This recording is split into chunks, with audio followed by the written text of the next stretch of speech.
دیارە تاوانەکانی حەشتی شعبی لە کەرکووک و تۆزخورماتوو لە حقەتدا تاوانێکی یەکجار زۆر بوو و ئەو تاوانە ناتوانم بڵێم بە لیستێکی محەدەد ناویان ببینم. تعدا لە ناموسی خەڵک کراوە و ئەمە بە چەند کەیسی تایبەت بە UN و بە بەلایەن نێودەوڵەتەکانمانداوە. قەسفی ناوچەکان کراوە، ئەو ناوچانەی کە مەدەنین سیڤیلن بۆیە هۆی ئەوەی کە زیاتر لە تەنها لە دەوروبەری کەرکووک و شاری کەرکووک بە پێی سەرچاوانە کە بەدەستمان گەشتووە زیاتر لە 400 سیڤیل بکوژرێن یانکو خسارەتی مەدەنی بێت لەو ناوچانە.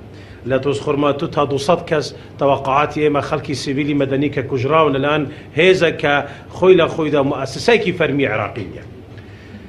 خەڵکیان سزا داوە، خەڵکیان کە تەنها نەکوشتڕە سزایان داوە، سوتاندنی ماڵ و ئۆتۆمۆبیل و هەموو سەر و سامانی خەڵک لەو ناوچانە کە تەحدید کراون. ئەمەش دژی هەموو بنەما و پرەنسیبە نێودەوڵەتیەکانە. ئەگەر ئەمە هێزێکی عێراقی بێت و هێزی هاوڵاتیانی عێراق بێت، ئەمە کۆمەلگای نێودەوڵەتی بە تاکید لێ بێدەنگ نابێت.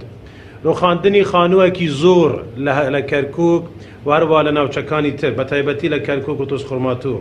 مەترسیەکی یەکجار زۆر لەسەر برا عەرەبەکانی سونەمان هەیە و حتا تورکمانەکان بەشێکیان هەیە کە ئەوانە خۆیان لە دەستی حەشدی شەعبی هەڵاتونە یان ڕێ پێشتر لە دەستی داعش بووە بەڵام نەگەڕاونەتەوە بۆ شوێنەکانی خۆیان. مەترسی حەشدی شەعبی. حەیدەر عەبادی بە چەند بڕیارێکی فەرمی لە 2016 داوای لە پارێزگاری کەرکووک کردووە، ئەنجومەنی پارێزگای کەرکووک کردووە کە ئەم خەڵکە بگەڕێتەوە حتا بە زۆرمەلیش بیتا حەدەک، بەڵام ئێمە ڕازی نەبوون خەڵک بە زۆرمەلی لە کەرکووک دەربکرێت.